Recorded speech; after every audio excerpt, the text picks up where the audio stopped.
ya mungkin agak kesulitan gitu ya. Ya nggak sulit banget sih, cuman lama nyarinya lah. Nggak sulit lah ya, kan tinggal kopas aja ya. Tapi ya maksudnya kalau lebih baik kalau ngerjain lah ya. Kalau kopas kan nggak boleh lagi puasa. Ya, kalau yang ini juga sama, apa? Yang di RRD itu kalau kalian sudah mengerjakan,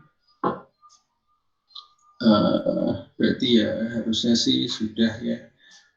Cuman gini, ini ada satu lagi. Kemarin ada masalah nggak?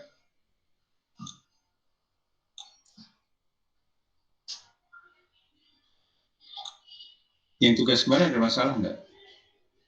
Yang itu aja ya, IC berapa? 60. Yang nggak ada itu ya. Oke. Ini nanti juga sama kalau, tapi ini kayaknya ada. Kalau misalnya tidak ada gitu ya, ya berarti kalian harus cari. Makanya kadang-kadang harus kreatif gitu ya. Kalau ini kan saya contoh, artinya itu kan rangkaian real, artinya rangkaian yang komponennya ada gitu ya. Tapi yang jadi masalah kalau dia tidak ada, berarti kan maksudnya gini, rangkaian itu ada, komponen itu ada di pasaran, tetapi di simulatornya nggak ada gitu kan. Nah, apakah lalu kita tidak jadi membuat rangkaian itu kan nggak juga.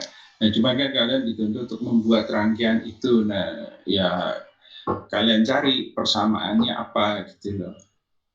Misalnya persamaan ini sama ini, oke ya sudah, itu berarti sama dengan ini. Cuman ada beberapa hal yang mungkin tidak bisa dilakukan atau mesti dibaca ulang, yang tombol reset itu ya. Tombol reset itu mesti dilihat lagi, dia harusnya ditaruh di mana, karena kalau yang rangkaian aslinya itu emang ada tombol, ada di IC-nya itu ada pin untuk reset kan. Tapi kalau yang kalian pakai dua komponen, 7447 sama berapa satu lagi, itu mungkin nggak ada gitu ya. Ada, cuman mesti dibuat lagi jalurnya itu kemana, ke pin berapa gitu loh ya. Nah, kalau nggak ini ya sudah. Tapi intinya sih seperti itu. Oke. Nah, ini udah pada ngumpul belum? Atau mau nunggu apa langsung aja?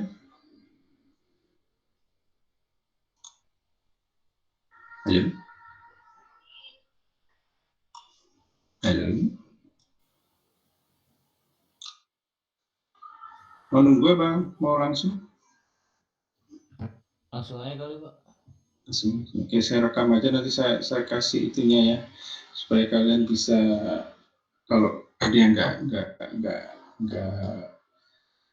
dengar gitu ya, nggak dengar, nggak datang di ini di acara di kelas ini. Oke, saya mau present ini sebentar.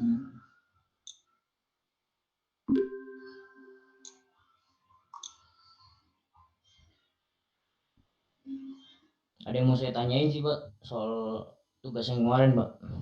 Iya. Mengenai switch post buttonnya Pak. Rangkaian saya nggak berfungsi, switch post buttonnya gimana ya Pak?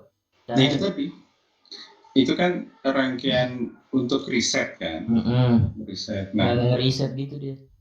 nggak ngeriset karena kamu pakai komponen yang berbeda kan. Iya. Nah, berarti kamu harus searching lagi, memungkinkan tidak dari dua komponen utama yang counternya itu ada nggak pin untuk reset gitu loh. Kalau tidak ada, berarti nggak akan ada resetnya gitu aja. Jadi pinnya switchnya itu ditiadakan. Jadi rangkaian kamu itu tidak ada tombol untuk reset. Jadi dia cuma counter aja gitu loh. Ya. Nah, mesti cari dulu. Okay. Kalau nggak salah itu ada itu risetnya. Cuman saya lupa itu ada risetnya, ada 4 ya. Ada di satu ini. Nah, itu mesti cari dulu, yang saya belum baca secaranya. Yang mana yang dipakai kalau kita mau ngeriset dia jadi 0 gitu kan. Saya udah ngitung 1, 2, 3, saya pencet, lalu dia jadi 0 lagi gitu kan, itu sebenarnya ada.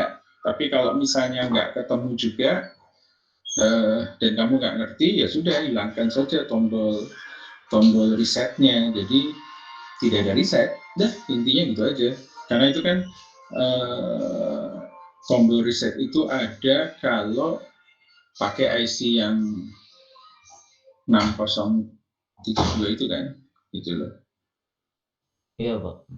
Jadi kalau emang kamu nggak ketemu ya sudah, berarti karena masih semester 2 ya, dan itu harusnya Pak Jul ngajarin nggak? Yang apa nih Pak? Menggunakan tombol itu? Bukan counter dan lain-lain, harusnya dia diajarin kan? Udah Pak. Ada tombol resetnya juga kan? Enggak sih kalau kayaknya ya. Nggak ada. Nggak pernah diajarin pakai tombol reset kalau. Ya sudah, artinya basisnya, dasarnya kalian tidak pernah ada tombol reset ya, dan kalian belajar sendiri, maksudnya cari itu emang nggak ketemu, ya sudah nggak usah pakai tombol reset gitu aja. Karena kalau di praktek itu ya apakah kita VCC-nya kita matikan gitu kan, berarti dia dari nol kan bisa saja ada yang membuat begitu, tapi ada juga yang berbeda. Makanya ini komponennya karena berbeda, jadi ya pasti beda lah treatmentnya ya. Nah ini juga nanti berlaku di materi ini, materi tugas ini gitu ya. Saya tulisan itu deh. Tadi itu ya jawabannya ya, bisa dipahami ya. Oke Pak, terima kasih. Oke, ini kalian buat rangkaian lampu lalu lintas traffic light gitu ya. Nah di sini pakai rangkaian timer saja sederhana 55. Ini ada 255 gitu ya. Sebenarnya IC 55 ini bisa juga dijadikan satu, itu pakai IC 556. Cuman kalau di multisimnya nggak ada, ya sudah 55-nya 2 kali gitu loh ya. Jadi kalian buat ini. Cuman emang ini ada mungkin ini yang ini datasheetnya 556 gitu ya. Jadi kalau kalian nemu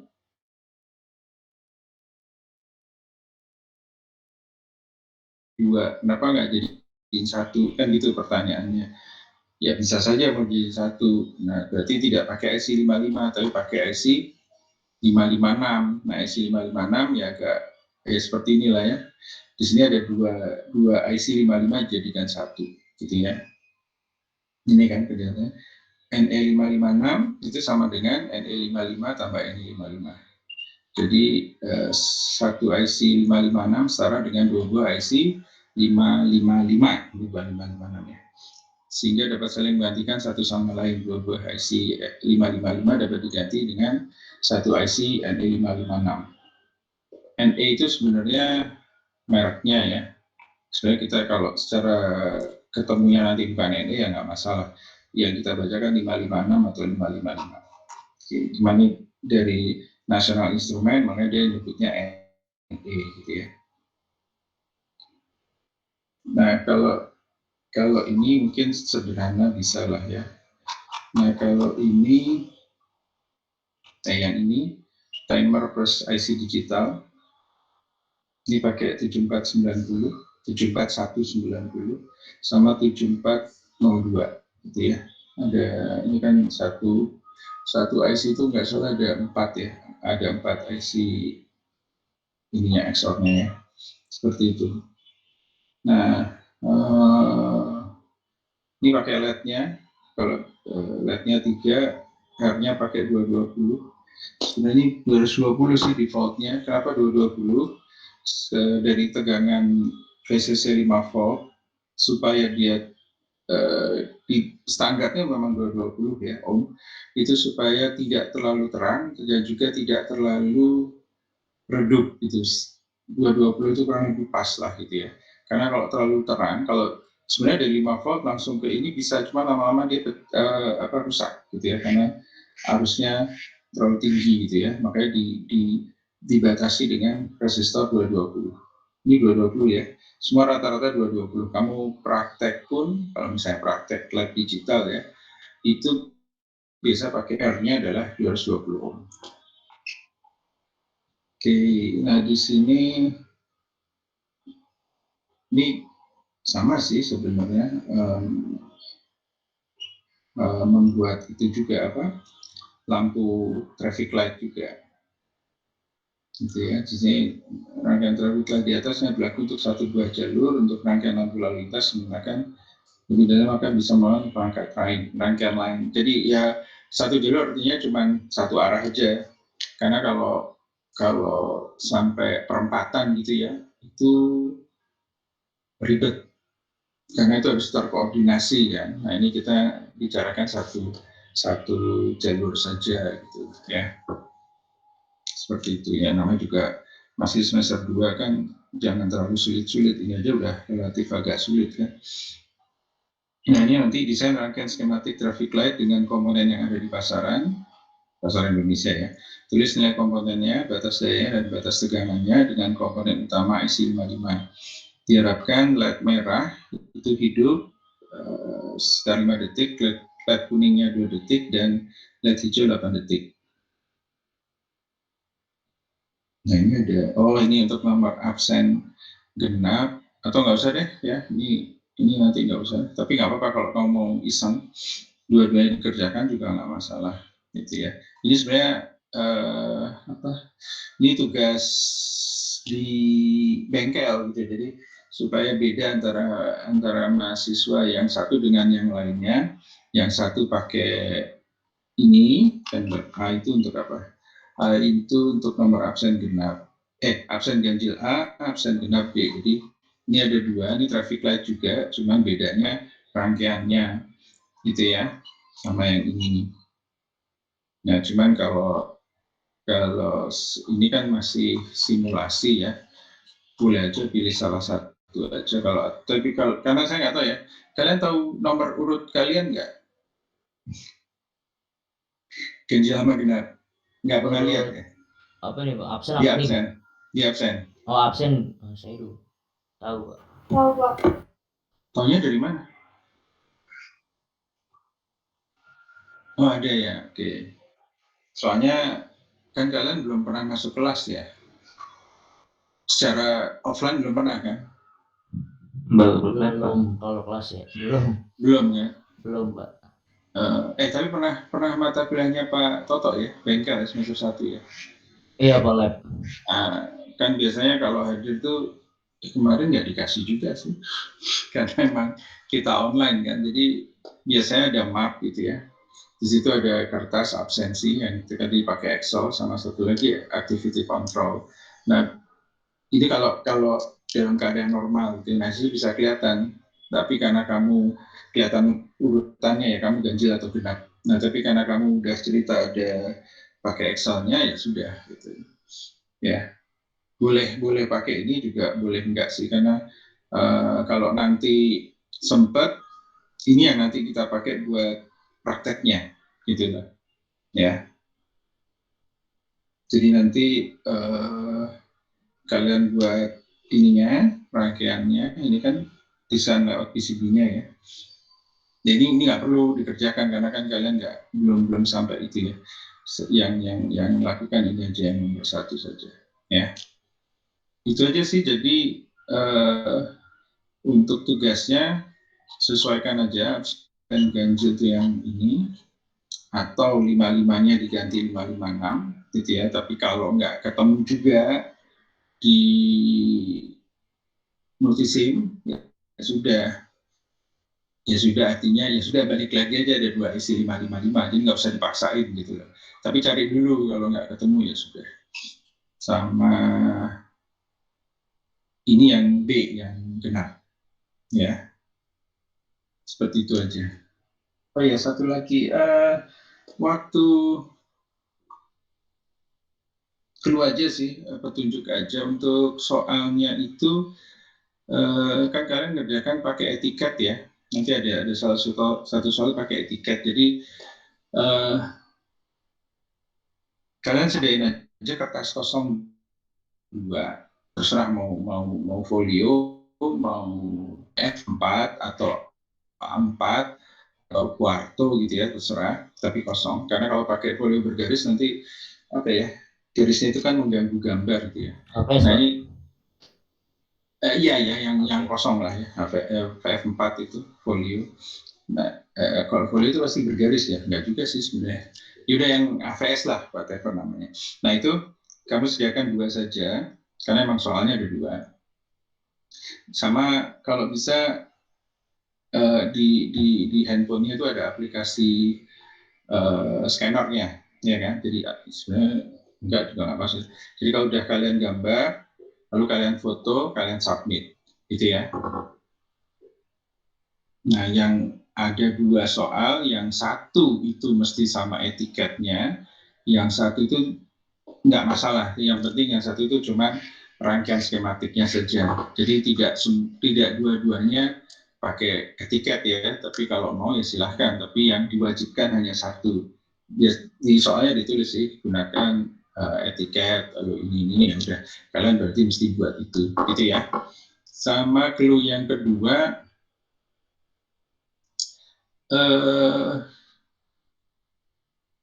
power supply, tetapi dia outputnya ada 2. Gitu, ya. Saya khawatirnya nanti kaget aja gitu loh. Karena waktunya 1,5 jam, waktunya takutnya nggak cukup untuk nyari gitu.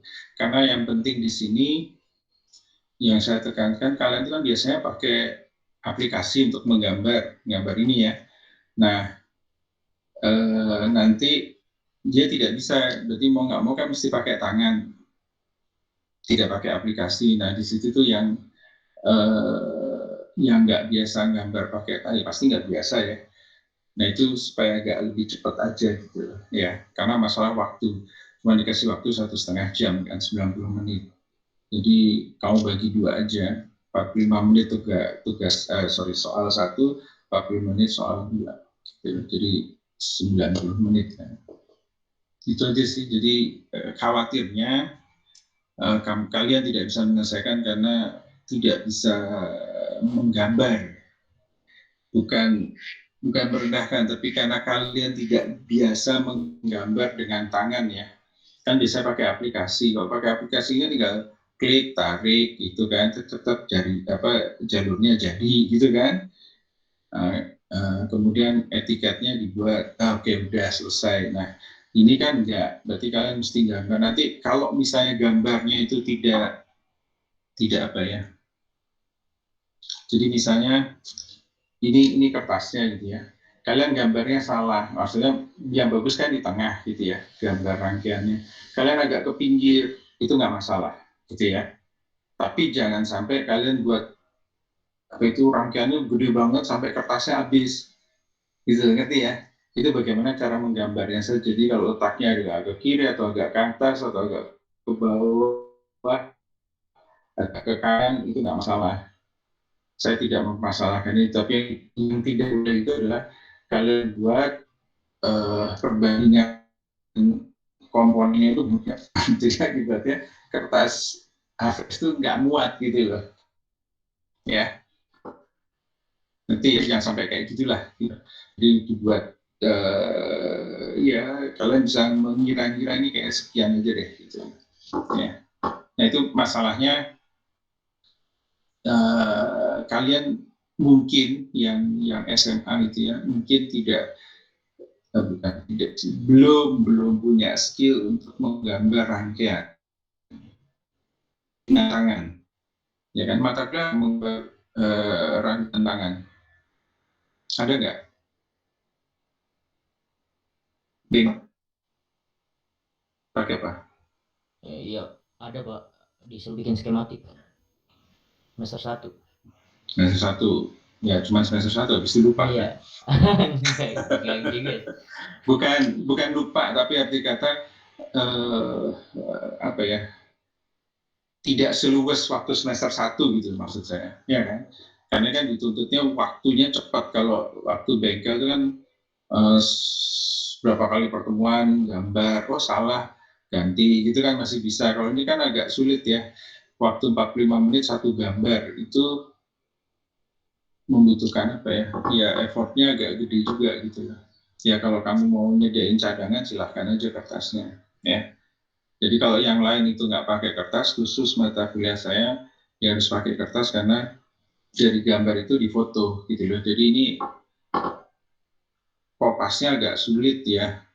Kan kalian punya grup kelas ya, oh ini rangkaiannya ya, cuman karena itu mesti digambar gitu loh ya.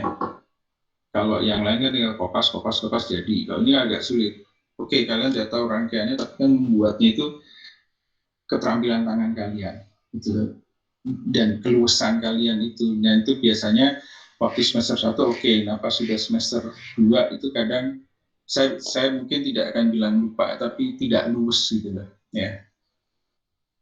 Ya kalau kayak orang nggak pernah naik sepeda, nggak pernah naik selama 5 tahun, ya pertama-tama pasti nggak bisa, tapi habis itu bisa gitu ya, bisa lancar lah ya. Itu aja sih yang harus disiapkan. Lalu saya kasih tugas ini tidak dikumpul pada saat UTS, saya buat 1 pekan setelah UTS, jadi nggak perlu buru-buru, tetapi tolong dikerjakan ya, baik ATK sama DRRD. Maksudnya dikerjakan, kalian tahu lah, oh kayak gini toh jawabannya, tapi nggak tulisannya masih oret-oretan kan, karena belum mau dikumpulkan, tapi kalian udah tahu jawabannya gitu. Maksud saya sambil belajar juga kan, seperti itu. Karena kan kalian belajarnya hanya pada saat ujian kan, iya nggak? Nah, makanya ini khawatirnya satu kelas nggak ada yang ngerjain, lalu jawabannya nggak ada kan, kasihan juga. Biasanya yang rajin aja kan yang ngerjainnya, makanya ya yang rajin tolong kerjain lah gitu ya, biar satu kelas bagus semua gitu. Cuma nanti itu tidak akan berlaku pada saat kalian lulus lalu kerja, gitu nggak ada yang bisa bantu. Kalau sekarang masih bisa ya, yang masih bisa ya lakukanlah kolaborasi gitu, tapi kalau nanti udah nggak bisa gitu ya untuk masuk kerjanya. Tapi kalau udah kerja bisa collab lagi gitu ya. Saya cuma wanti-wanti itu, jadi jangan terlalu sering collab karena nanti jadi collab beneran gitu, jadi kolaps, jadi bukan kolaborasi lagi tapi kolaps ya. Itu aja. Jadi itu aja, simple aja. Saya nggak mau lama-lama karena mungkin tugas kalian juga masih banyak di mata kuliah lain gitu ya. Masih banyak nggak? Enggak? Iya, persiapan. Oke, ya itu makanya nanti hari yang ATK hari Jumat saya kasih tugas lagi, karena kebetulan kita ada acara di GSG offline gitu ya. Siang sih, cuman kayaknya harus nyiapin dari pagi. Jadi saya datang ke kampus gitu, jadi mungkin nggak sempat ini nanti, atau nanti saya posting, tapi itu untuk hari Jumat gitu loh ya. Terserah kalian mau ngerjainnya kapan, gitu aja ya. Yang penting, karena saya takutnya lupa, cuman ya jangan lupa untuk absen di hari Jumatnya saja ya. Jadi tidak ada, saya nggak buka kelas, kalian absen tapi tugasnya udah ada gitu ya. Oke, ada yang mau ditanyakan? Hmm.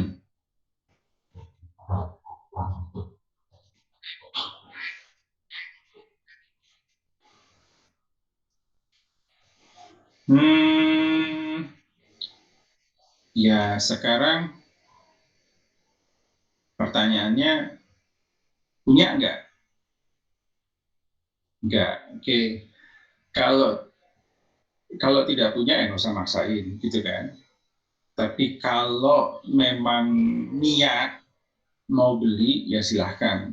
Tapi kan setahu saya yang dijual di pasaran itu kalau pulpen ya cuma 0,5 sama 0,7 sama 1 kan, 0,3 nggak ada ya.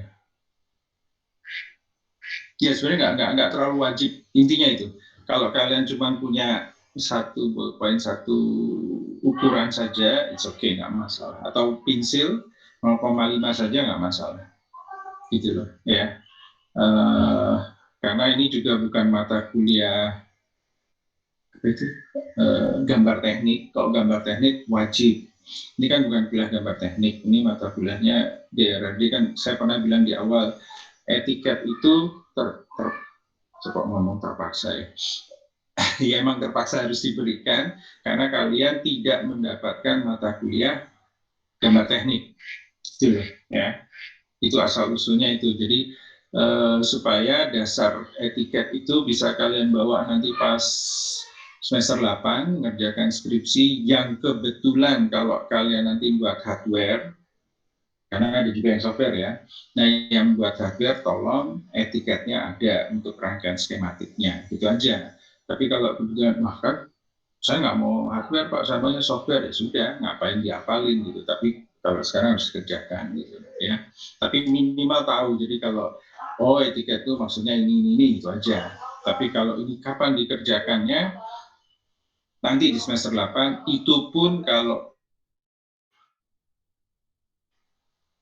kamu satu orangnya, masa kalian satu-satu itu kebetulan di semester 8-nya mengerjakan skripsi yang ada kaitannya dengan hardware.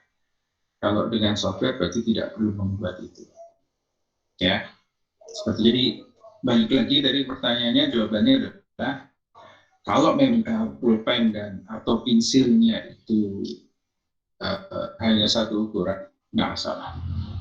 Ya, nggak usah dipaksain. Tapi kalau ada yang mau maksain, ya udah, kenapa dilarang gitu loh.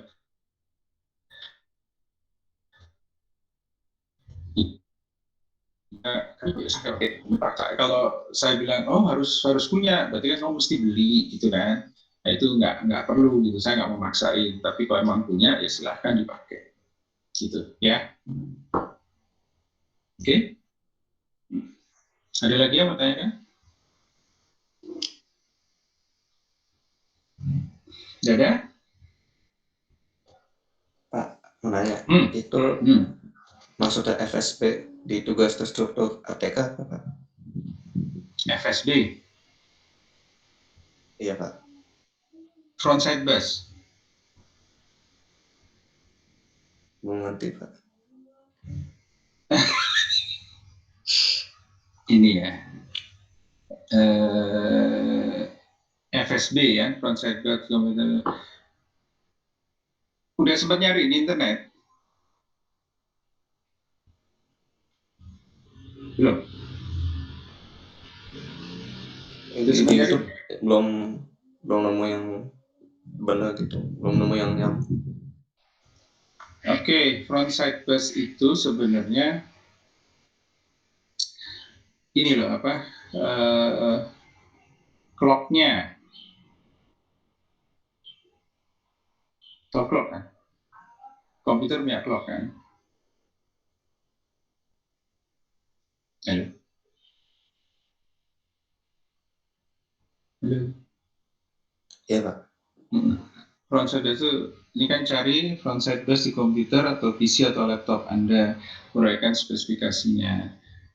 Jadi umumnya itu biasanya berkaitan di CPU-nya. Jadi motherboard itu ada bagian CPU kan. Nah itu dikatakan frontside bus. Nah itu coba kamu cari di situ spesifikasinya apa. Ya sebenarnya di sini memang harus nyari sendiri sih. Ini DMA controller udah pernah dijelasin kan ya? DMAC. Pernah belum? Kalau dijelasin udah Pak. Tapi ya. Ya itu loh, kadang-kadang kalau apa terlalu banyak teori tidak pernah praktek kayak gitu. Nah, itu loh. Ya kalau seringan praktek nggak ada teori ya sama juga sih. Jadi gini, DMAC itu kan yang memori pengontrol tuh ya, yang mengontrol. Nah itu memang kamu searchingnya, kamu buka dulu ini laptop kamu atau sorry kalau laptop itu jangan dibuka. Speknya apa? Kok speknya? Merek dan tipenya misalnya Asus, kalau saya Fujitsu gitu ya, Fujitsu seri apa gitu kan? Dilihat di situ Contohnya untuk nomor 1 gitu ya. Jadi kan sebutin dulu merek, frekuensi clock, tipe serta jenis prosesor yang digunakan gitu ya. Nah kamu cari dulu, tahu kan cari ininya di laptop tipenya.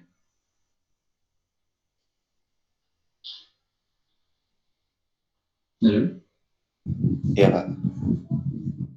Tahu nggak? Di about your page ya Pak? Biasanya di belakang sih. Nggak tahu. Di belakang itu ada stiker. Jadi di situ ditulis, kalau ini saya balikin nanti kamu nggak lihat. Jadi ada beberapa sih yang coba di body laptop kamu itu tertulis apa aja. Kalau saya cuma Fujitsu sama stiker Intel GeForce gitu. Kamu ada kode apa di komputer kamu masing-masing? Kalau saya di kardus. Hah? Di kardus? Iya ada, berarti baru beli kan? Oke. Ada apa? Tipe. Iya tipenya. Lupa saya kardusnya Mas udah. Oke, ini Sama aja bukannya Pak, sama di sistem properties ada. ya Untuk tipe, iya. betul. Cuman kan kadang-kadang orang malas juga propertiesnya kan. Ini kalau Lebih gampang itu lah. oh gitu ya. Kan Ini nggak perlu balik-balik laptop. Ya ada produk ID, ada device ID Pak. ada dua hal. Jadi kalau kita tahu ada stikernya, berarti kita jadi kan gini. Saya tuh nggak terlalu percaya dengan ini ya, dengan software ya. Karena saya mungkin pernah cerita Windows itu bisa dibohongin gitu loh. Jadi saya pernah beli CD-ROM gitu ya. Dulu kan ada yang tulisannya 20X, 36X, 40X gitu ya. Nah saya beli yang tertulisnya itu 33X, 33 kali gitu zaman dulu itu tahun berapa itu.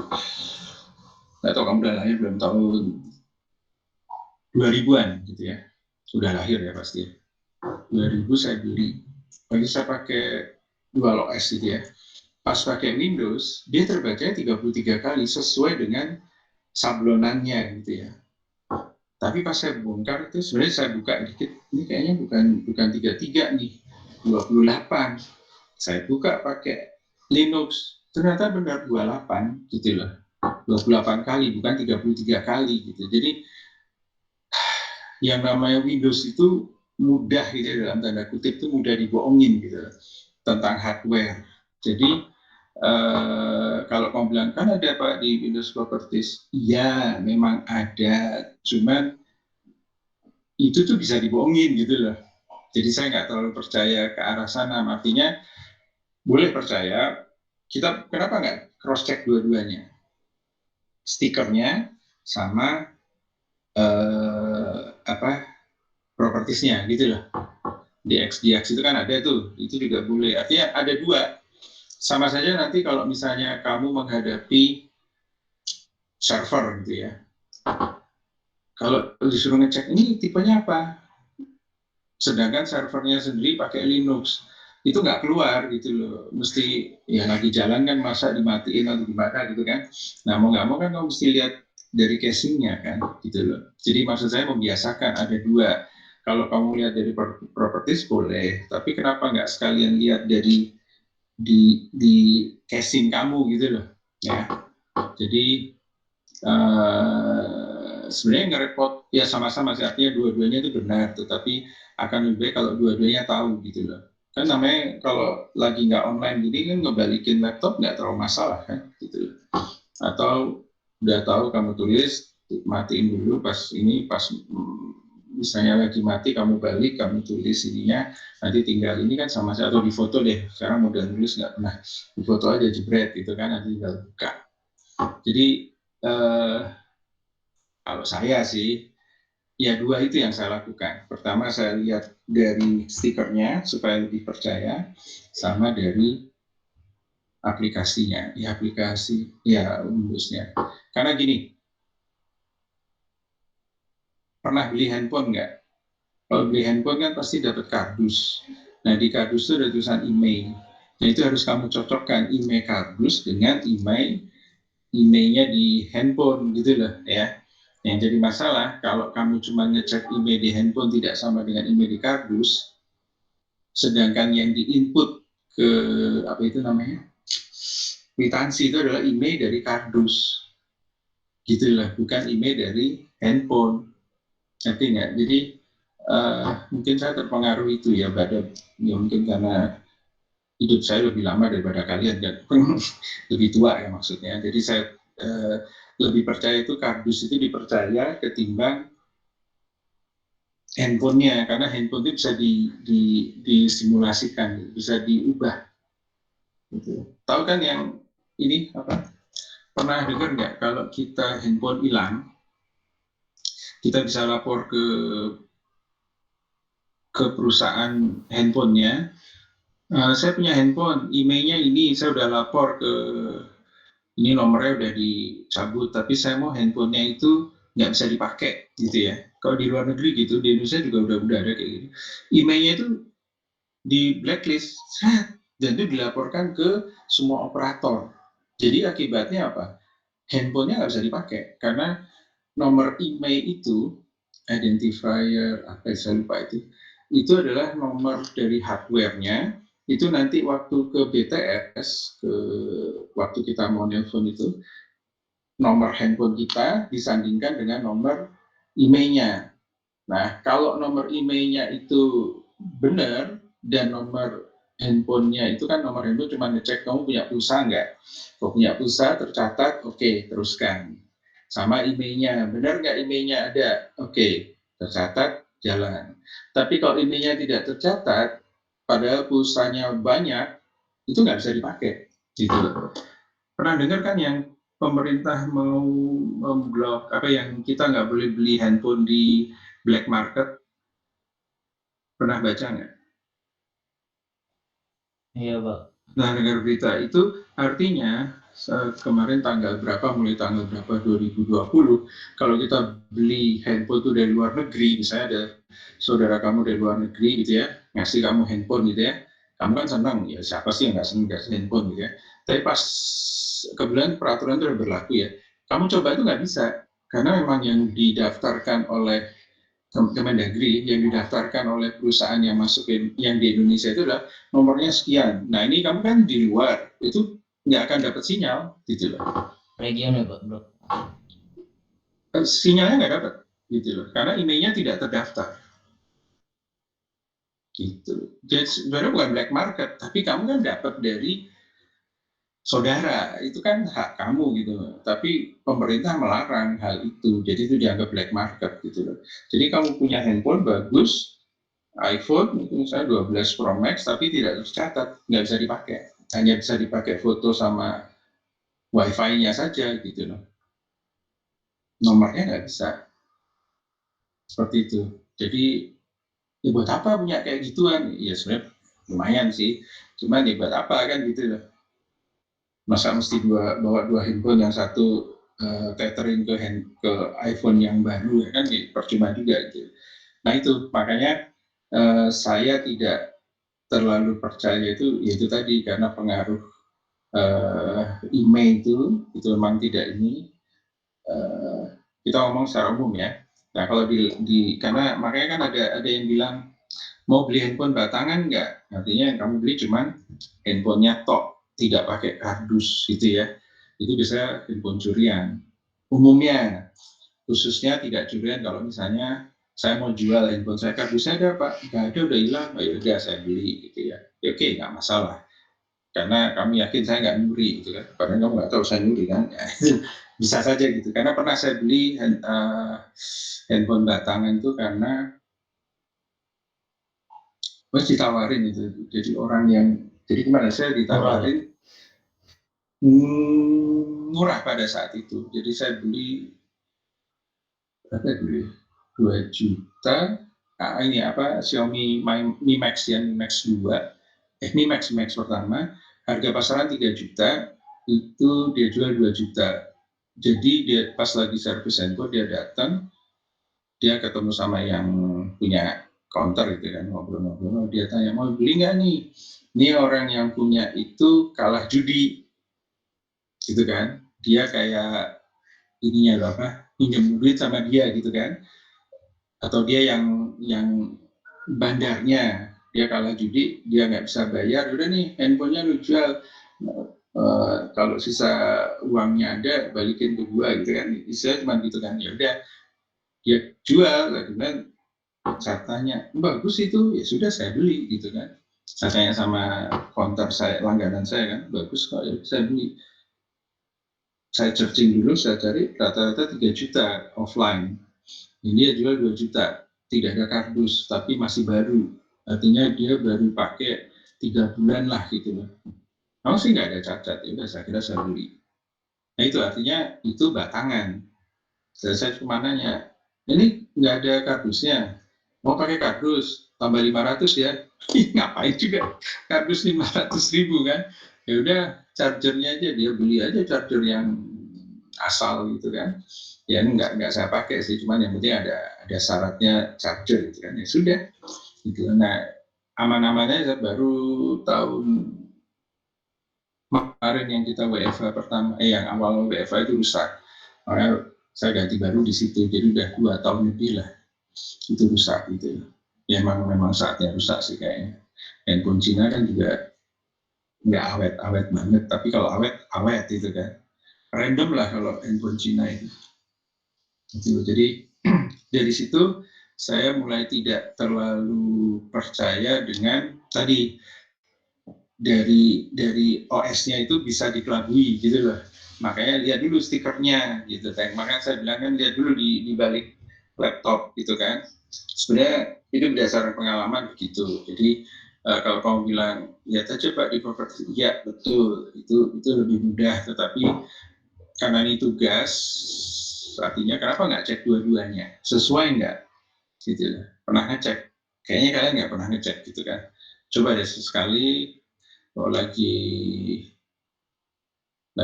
apa ya, lagi nggak ada kerjaan gitu kan, iseng-iseng aja foto, kemudian searching, oh iya sama, oh ya sudah berarti alhamdulillah antara casing sama ini sama gitu kan. Karena bisa juga casingnya copotan gitu, casing laptop. Pernah dengar casingnya ganti laptop, bukan handphone loh. Pernah nggak? Pasti belum pernah. Kalau saya pernah, karena saya ngelakuin, jadi laptop saya itu yang lama itu casingnya udah pecah gitu kan. Tapi saya masih senang sama laptop itu, akhirnya saya beli casingnya. Jadi diganti casing. Jadilah yang baru gitu kan. Ya casingnya bekas juga sih. Cuman yang penting tidak patah engselnya dan sebagainya. Itu sampai sekarang gitu lah. Nah baru pas pertengahan WFH tahun lalu itu saya ganti laptop ini karena waktu itu ada training yang mengharuskan speknya itu nggak bisa rendah gitu aja, maka saya ganti ini. Jadi intinya ngecek ini kamu harus cari tadi yang kamu bilang di properties, oke, sama lihat juga di bawah casingnya ya. Oke, ini yang kedua, ukuran dari memori yang di laptop. Nah ini mah ada dua. Memori itu kan dari RAM. RAM-nya bisa dilihat dari propertinya apa gitu ya. Bisa juga kalau kamu berani buka aja itu RAM-nya. Oke, kalau kamu nggak berani ya udah nggak usah gitu ya. Lihat aja di situ. Oh 8 GB. Oke, tulis saya 8 GB gitu kan. Untuk RAM-nya. Kemudian cache memorinya kamu lihat lagi. Dia prosesornya apa, dia ada L1, L2, L3. Kalau emang nggak ada di komputer, kamu searching. Kalau tipe microprosesornya ini, L1-nya berapa, L2 cache memorinya berapa, L3 cache memorinya berapa, gitu ya. Ukuran memori kalau terakhir itu ke hard disk pasti tahu, yang paling ujung kan hard disk ya. cache memory itu adanya di mana? Di tadi CPU ya, RAM-nya ya, RAM extension memory itu adanya di mana itu? Hard disk ya. Dia kadang suka buat extension memory di situ. Itu ada pengaturan. Kalau dulu ada pengaturan, kalau sekarang yang tinggal lihat ya di propertiesnya ada enggak. Kemudian sebutkan peralatan input, peralatan output, dan peralatan input-output yang di laptop. Nah, ini pasti gampang lah ya. Inputnya apa? Keyboard, mouse, gitu ya. Ini apa nih untuk kalau kalian nggak pakai mouse, trackpad ya. Yang gerakin cursor nggak pakai mouse itu, pakai jari, itu trackpad ya. Itu fungsinya apa ya? Sebutin keyboard untuk ini, ngetik gitu. Ini trackpad untuk menggerakkan mouse, klik kiri, klik kanan kan bisa juga gitu ya.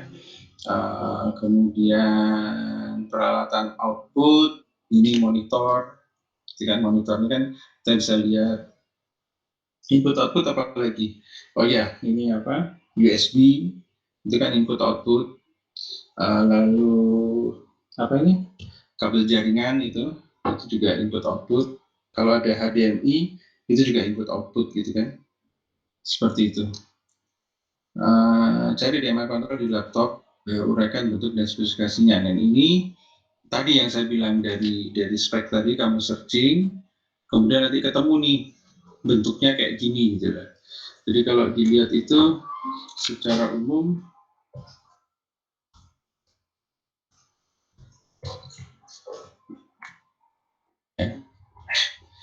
begini sih. Saya nggak tahu nih kenapa tiba-tiba sekarang ini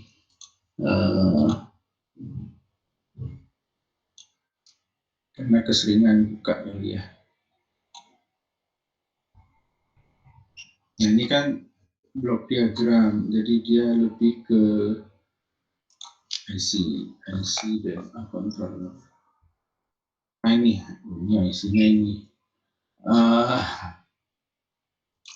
Motherboard. Sebenarnya komponennya benar sih. Motherboard dan controller. Nah ini aja deh. Ada nggak nih? Tidak ini aja.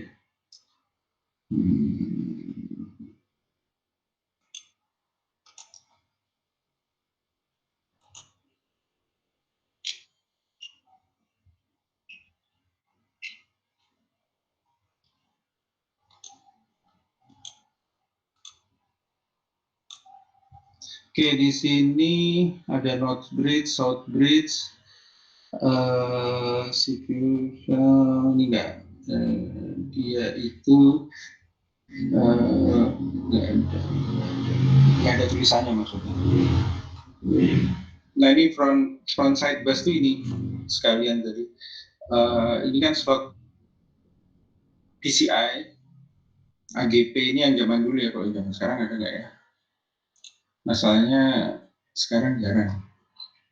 Mana sih tadi?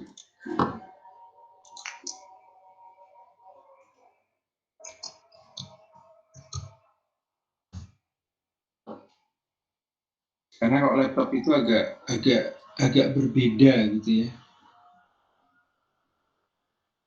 Untuk berbedanya itu ada nggak sih ini? Ini ada tapi ini lama banget nih. Ini zaman dulu banget gitu ya.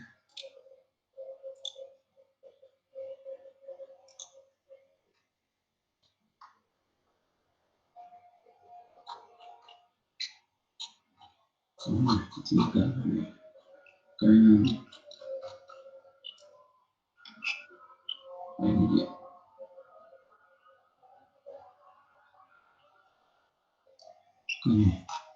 Mana jadi? Di sana ada gambar ada.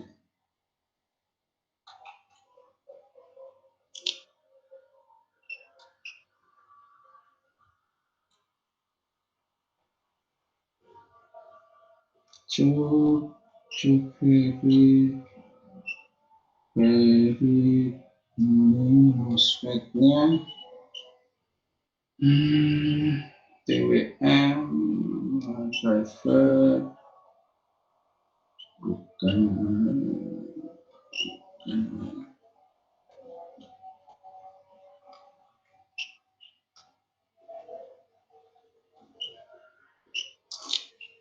Ini deh, tadi di mana? Ini jadi studi.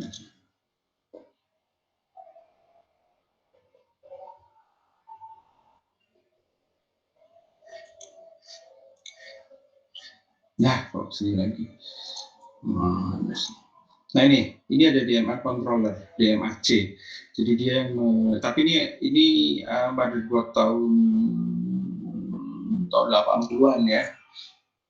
Karena saya dulu pernah bawa ini untuk dipraktekkan gitu ya.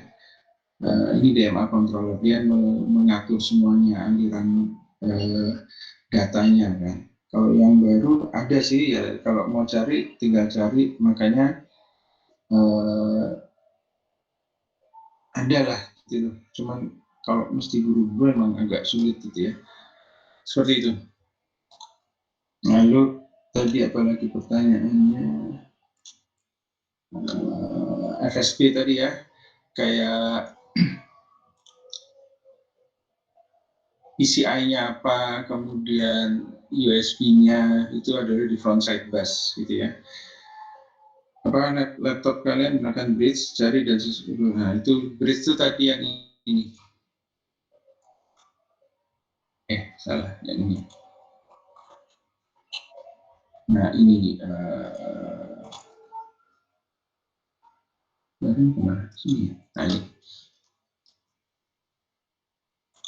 ini ada yang namanya knob bridge with heatsink. Ini salt bridge. Ini salt bridge nih ya, ada isinya. Ini disebut sebagai ini kan jembatan utara, North Bridge, ya nggak pernah diterjemahin sih, ini North Bridge, ini South Bridge gitu ya. Nah ini yang konektornya, dia itu juga ada, ini PCI output ini termasuk frontside busnya di sini gitu ya, seperti itu. Nah itu, pernah buka ginian nggak? Motherboard. Pernah Pak. Iya, cuma kalau laptop mungkin jarang ya. Kalau laptop pernah juga sih. Pernah juga. Ya yang lain mungkin saya nggak pernah mau buka karena kalau rusak kan nangis, jadi ya kita kalau yang laptop udah rusak itu baru saya bongkar, tapi kemudian nggak punya, jadi saya belum pernah bongkar laptop sih. Kalau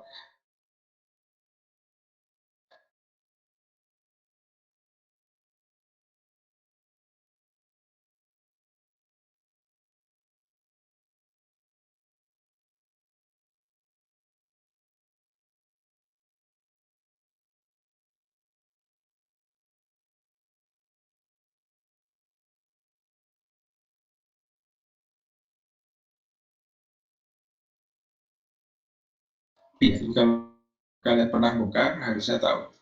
Ya, jadi pertanyaannya tadi,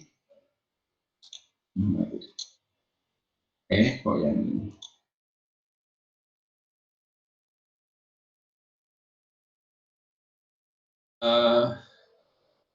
Komputer kalian gitu lah.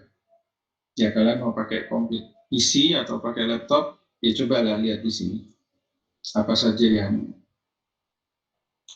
apa saja yang ada di dalam laptop kalian. Jadi coba kalian ketahui laptop kalian, jadi supaya kalian tahu, kalau makin kenal kan makin sayang dengan komputer gitu ya. Karena kalau enggak nanti kalian merasa laptop kalian tuh biasa-biasa aja gitu ya. Padahal sih sebenarnya luar biasa kalau kalian tahu. Oke. Ini udah FSP tadi ya. Frontside bus tadi, laptop, Oke, ada lagi mau tanyakan?